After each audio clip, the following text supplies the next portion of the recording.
Hi, Luke here from Technicamps for the next session in the Introduction to Programming for Teachers, all based in the Python programming language. We are going to be continuing with the topic of the last session, which is functions. So the goals are to become familiar with the concept of parameter passing and return statements, and also to be able to create reusable functions. Okay, so in the nice little yellow box at the bottom it says, in this chapter, you will learn how to design and implement your own functions. Using the process of stepwise refinement, you'll be able to break up complex tasks into sets of cooperating functions, which is a very, very useful skill. So for this session, we're going to do a quick recap on functions as black boxes, which we talked about in the last session, as well as parameter passing. Then we're going to look at return values, functions without return values, and reusable functions right at the end. Okay, so quick recap on designing your own functions as black boxes. When you design your own functions, you'll want to make them appear as black boxes to other programmers. Right? Even if you're the only person working on a program, make each function into a black box pays off. There are a few details that you need to keep in your mind. Okay, so the black box idea is you have some way of interfacing with the function, you provide it some arguments, and it returns something to you, makes some change somehow, but you don't really need to understand how it's doing that, you just need to understand how to use it. What you can provide it with, and how it will return, or what it will return as an answer. Okay, this is really important for making your code nice and easy to read, maintaining your code, developing code as a team. If you have everything as a black box, it makes things easier because not everyone has to understand absolutely everything that's being used. It makes it really easy to do abstraction as well as top-down and bottom-up development, and there are plenty of other reasons to do it as well. We then also talked about the main function, so the idea that when defining and using functions in Python, it's good practice to place all of the statements into functions and specify one function as the starting point. That one function as your starting point is your main function. We could use any legal name, but we've chosen main since it's a required function in other common programming languages like C, C++, and Java. Of course, once we've defined all our functions, we need to have one statement in the program that actually calls the main function, so we have an entry point into running the rest of our program. Okay, so as you can see here, we have defined our main function, we've defined our cube volume function, and then finally we've got a main call at the bottom of our program, which is our entry point into running the rest of the code. Okay, so by convention, main is the starting point of the program. A function can call another function, so the main function here is calling the cube volume function, and the cube volume function is defined here. It's important that you define any function before you call it. For example, if you try and run the following code, which says print cube volume of 10, and then defines the cube volume function, your Python is going to throw a compile time error. This is because it does not know what cube volume is here when it tries to call it, because it has not defined the function yet. Okay. The compiler does not know that the cube volume function will be defined later in the program. It hasn't been defined here at this point, so Python throws an error. However, the small caveat to that is a function can be called from within another function before the former has been defined. So we're defining the main function here, and inside the main function's definition, we're actually going to call the cube volume function. That's fine, because we're not actually running this main function program yet. We're not trying to run through the code, we're just defining things, so we can define the cube volume function later on. Then we call the main function here, which runs this set of code, which calls the cube volume function, and at that point, the cube volume function has been defined. If you were to move the main function up just here, between the two definitions, you'd have a similar error as in the previous example. And then pretty much the final thing we talked about last time was the idea of parameter variables receiving argument values. Let's say we have the cube volume function. We can provide it with an argument value, say the literal value 2, that's assigned to the parameter variable side length, and then the parameter variable side length is used in the cube volume function. Okay, the argument value may be the contents of a variable, or it could be a literal value like 2 in the previous example. The parameter variable is declared in the called function, it's initialized with the value of the argument value, and it's used as a variable inside the called function. Okay, so side length is a parameter variable, and the value here 2 is an argument value. As an example, result 1 equals cube volume of 2. Okay, so we're going to assign the result of cube volume of 2 to result 1. We run the cube volume function with the argument value 2. The argument value 2 is assigned to the parameter variable side length. Volume equals 2. There should be a double star here for to the power of. So 2 to the power of 3 is 8. 8 is put into the variable volume. We then return the value stored in the variable volume to where we called the cube volume function from. So we have 8 here, and we store the value 8 inside the variable result 1. Okay, so we've got our argument value being assigned to our parameter variable. Okay, and this is where maybe some new stuff for this session comes in, and some common errors. In this blue box, it says something called pass by value. There's another thing called pass by reference. It's quite an important detail, and hopefully the explanation here will help you understand the difference between them. So what a common error would be trying to modify a parameter variable. Remember that we're copying the argument value into our parameter variable. Okay, so we're copying the value into the variable, not assigning the variable to maybe side length, or assigning the reference of a variable to side length. Okay, so we have this program called which runs here. So total equals 10. Add tax of total, comma 7.5. So we copy the value stored in the variable total and put it into the parameter variable price. Okay, so price currently holds the value 10. It is not the same variable as total. Okay, we haven't moved total or used total in this add tax function. We've copied the value in total and assigned it to the parameter variable price. Tax equals 10 times rate. Rate is 7.5 over 100. So this is just working out what the tax is. This price equals price plus tax increases our price, but our price variable is a local variable to this add tax function. It is not this total variable. Okay, this variable here, this price variable and this total variable are different things. We are taking the value stored in total and assigning it to price, a copy of it to price. Okay, so this line here has no effect outside the function. It doesn't adjust this total value. And then we just return tax. Okay, so calling the function add tax can modify the local copy of price, but it does not affect the original variable in the calling function, the original variable total. Okay, this is known as pass by value. We're passing the value stored in the variable as a copy. We're not passing a reference. If we pass a reference here, the value in total would have changed.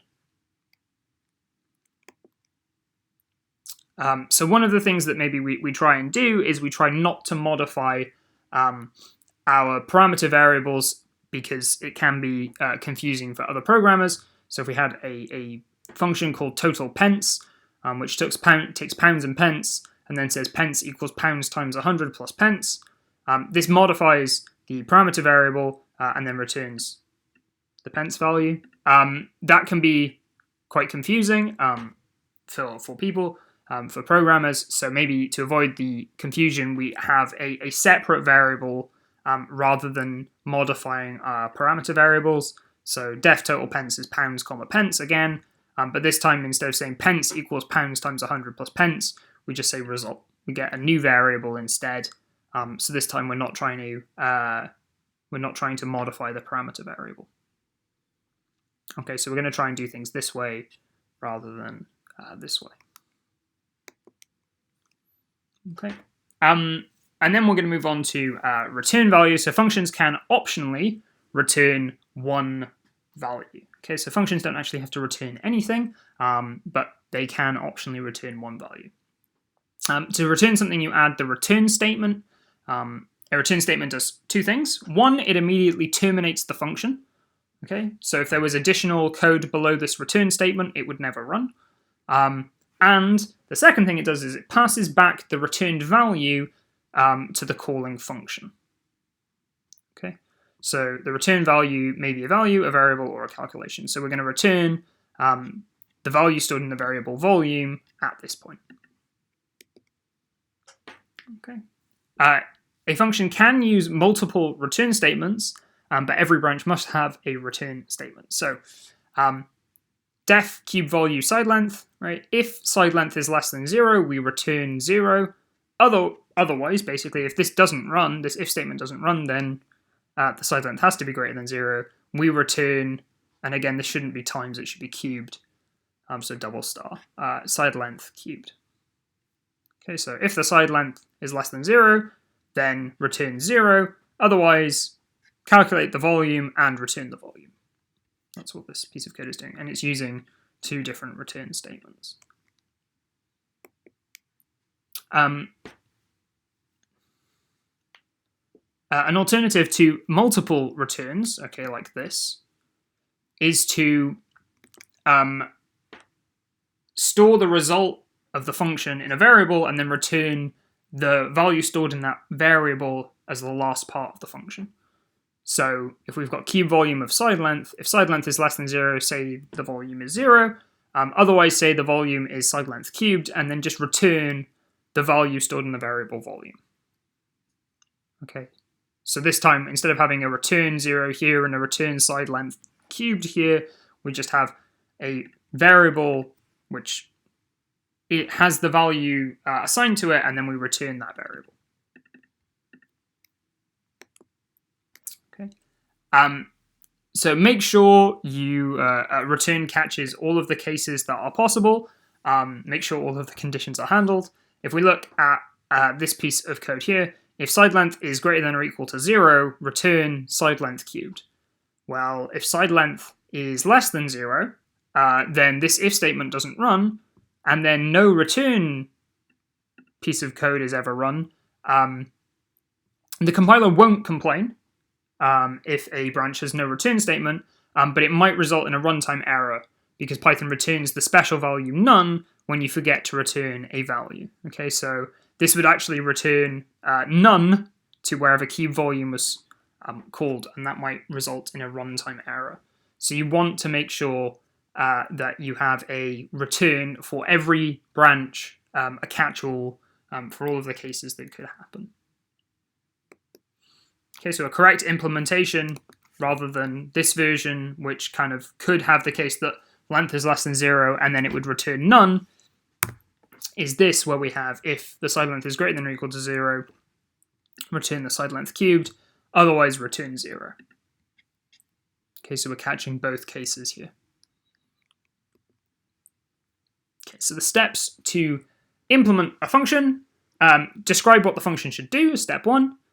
Determine the function's inputs, the arguments that are going to be provided to the function, as step 2.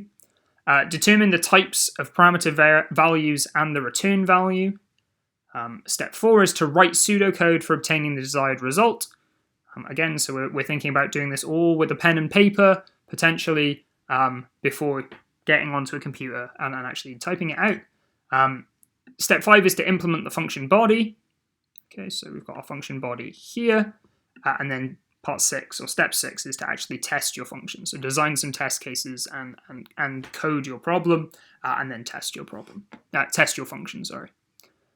So def pyramid volume is height, comma, base length. So the two arguments that it's being provided with are going to be height and a base length, and the base area is base length times base length. because it's a square-based pyramid, and then return height times base area divided by 3. Okay, this will return the volume of the pyramid. And as you can see, the user has kind of created some test cases where it wants to see, the expected return value and checking that they are what was expected with some handwritten cases. Okay. So as we said here, functions don't necessarily require a return statement. It's not going to complain if a branch has no return statement. It just returns the special value none when you forget to return a value. So functions are not required to return a value. No return statement is required, but the function can still generate output. So if we think about the print function, it doesn't return anything, but it still provides output. So let's say we had a function called boxstring, which was provided with the argument contents. It works out the length of the string that it was given, the contents it was given. It prints a bunch of hyphens, so double the number, the length of the string plus 2 hyphens. Then it prints out an exclamation mark, followed by the string, followed by an exclamation mark on a new line, and then it boxes it underneath with more hyphens. Okay, so box string of hello would produce this in the shell, but we're not actually using a return statement at any point here, right? We're not returning any value when we call box string. Okay. You can use a return statement without a value to immediately terminate a function. So def box string contents n equals length of contents. If we entered the empty string, I don't want you to print anything out. I don't want you to print these 3. Well, it would be an empty line here. It'd be 2 hyphens, then 2 exclamation marks, then 2 hyphens. I might not want you to print that, so instead I'm just going to return at this point if the length of the string is 0, which will not then run these 3 print statements at the bottom. Okay, so when that return statement is hit, if the length is 0, we immediately finish with that function and go back to the next statement in our code. Okay. So one of the things that functions can really help with is by removing repetitive code. So find repetitive code. They may have different values, but they may use the same logic. So here we've got a piece of code which allows the user to enter hours. So hours equals input, enter a value between 0 and 23. If the user doesn't enter a value within the range, we print out there's an error, the value's not in the range. Hours equals input, and then we ask them to enter a new value, right? So this loop is going to happen over and over and over again until the user enters an hour, which is appropriate, 0 to 23. Okay, and then the second section of code here, minutes equals input, enter a value between 0 and 59, while minutes is less than 0 or minutes is greater than 59. Okay, so again, they're entering a value outside the range. We tell them there's an error and get them to enter the minute value again. Now, while the values here of 0 to 23 and 0 to 59 are different, and we're talking about minutes versus hours, the logic is the same. We're checking whether or not something is within certain bounds. So instead of duplicating this code and repeating this code, we could write a function which does it instead. So we write a parameterized function. So this is a parameterized function called def readInt up to high.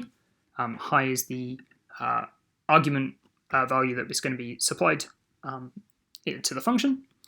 So then we ask the user for a value between 0 and, it could be 23, it could be 59, depending on if we're looking at hours or minutes here. Again, we check whether or not the value that the user has entered is between the range of, is it less than 0 or is it greater than either 23 or 59? If that's the case, then we print out there's an error, and actually this line here is not indented to the right level. It should be indented 1 space. Actually, so it should be in line with the print statement. If they enter something out of range, we tell them there's an error and we get them to enter a new input. Okay, So we could use this def read in up to high for both of these, hours and minutes cases. We just call it once where high is set to 23, and then we'd get a return value for the hour, and then we'd call the same function again, but this time on a different argument value of 59, so the user would enter, so we could get the user to enter a valid value for the current number of minutes. Okay. So this one's kind of been a bit of a shorter lecture, but quick summary on functions. A function is a named sequence of instructions. Arguments are supplied when a function is called. For example, we'd provide the argument high here. In a previous example, we provide the argument for contents. The return value is the result that the function computes. You don't actually need a return value. If you don't have a return value, you will return none. When declaring a function, you provide a name for the function and a variable for each argument. So we had side length as the variable for each argument. We only had one argument. For the box string, we had contents as the variable for each argument. The function comments, so you can see them here at the top of this piece of code. They explain the purpose of the function, the meaning of the parameters that are being supplied, and the return value, as well as potentially any special requirements the function has. Parameter variables hold the arguments supplied in the function call. This kind of goes back to this section here, where the side length variable holds the value 2. Okay, it holds the argument value when the function is called. The return statement terminates a function call and yields the function result. Complete computations that can be reused, you want to turn those into functions so you can use them over and over and over again. And then functions kind of have two major benefits. They allow you to break down a problem into manageable chunks, solving small parts of a problem and then just using a bunch of functions, calling a bunch of functions together to solve a bigger problem. And they allow code to be reused. And that can help with preventing repeating your code, which can lead to a bunch of bugs and inconsistencies. Especially if you think about something like this. Someone might make an error on just hours, but they might be fine with minutes and seconds. There's a bug in their code, whereas if they use a single function for all of them, as long as the function works for the purpose it's solving, then it's going to work for hours, it's going to work for minutes, it's going to work for seconds, milliseconds, and so on. This kind of range checker. Okay, so that's the end of this session. I'd say the hardest part of this session was talking about this idea of passing by value rather than passing by reference. Just the idea that when we are calling here add tax on total and 7.5, we're passing the function a copy of the value stored in the variable total and storing that copy in the parameter variable price, rather than actually passing the variable total and changing the contents of the variable total as we run through this add tax function. Okay, so we're passing a copy of the value of the variable held in total, rather than a reference to the value held in total, which would then cause a change when we ran the function. Okay, so pass by value is quite important, but it's also quite difficult to understand, so take a second, kind of think it through in your head, maybe run through it on a piece of paper by writing out the variables using a trace table, and keeping track of the values held in the variables and seeing why we're passing by value rather than passing by reference. Otherwise, that's it for functions. We have one last session to go. That last session is going to be all about lists. It's quite a long session. There's quite a lot of content to cover, but it will still be put together in one video. It might be worth, for that one video, maybe only taking it about a half at a time, just to, really ensure that you're understanding everything that's contained in it. Otherwise, thank you very much for watching. I hope it's been useful, and good luck with the rest of the course and the rest of the problem sheets.